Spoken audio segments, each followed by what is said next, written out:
Mis au point par la société française MedTech, le robot Rosa est capable d'assister un chirurgien lors d'une opération sur le cerveau. Ces opérations, à crâne ouvert, comptent parmi les plus délicates à réaliser. Rosa est utilisé aujourd'hui en neurochirurgie et couvre plus de 80% des indications en neurochirurgie, notamment la chirurgie du Parkinson, la chirurgie de l'épilepsie également, et les chirurgies endoscopiques.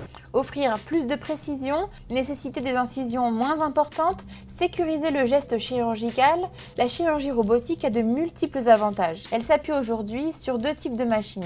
On a d'un côté les robots qui sont des télémanipulateurs, qui sont utilisés pour apporter un regain de dextérité dans un environnement confiné, c'est le cas du robot Da Vinci.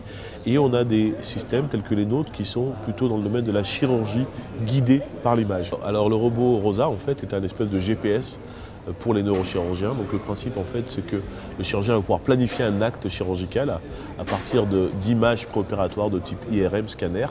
Et donc le robot va être utilisé pour guider la main du chirurgien pendant l'acte. On a notamment la possibilité de définir ce qu'on appelle les zones interdites. Et le chirurgien va pouvoir déplacer donc son instrument et être stoppé lorsqu'il rentre dans des zones qui ont été prédéfinies comme étant des zones dangereuses. Vendu entre 400 et 500 000 €, ce bijou high-tech a permis d'opérer des centaines de patients et a séduit plus d'une vingtaine d'établissements dans le monde, parmi les plus prestigieux.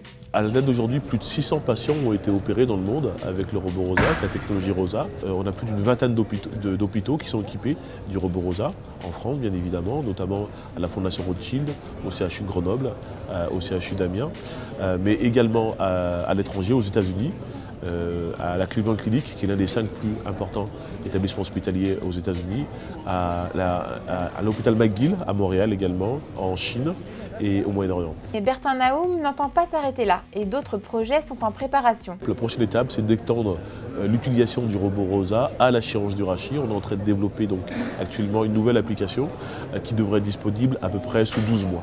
Modeste et enthousiaste, cet entrepreneur a figuré parmi les personnalités les plus innovantes au monde par un magazine scientifique canadien aux côtés de Steve Jobs ou Mark Zuckerberg. Une consécration qu'il prend avec beaucoup de recul. Ça a été avant toute chose un honneur pour nous d'être mis en lumière au travers de ce classement. Bon, je pense qu'il faut prendre aussi ce classement avec beaucoup de recul.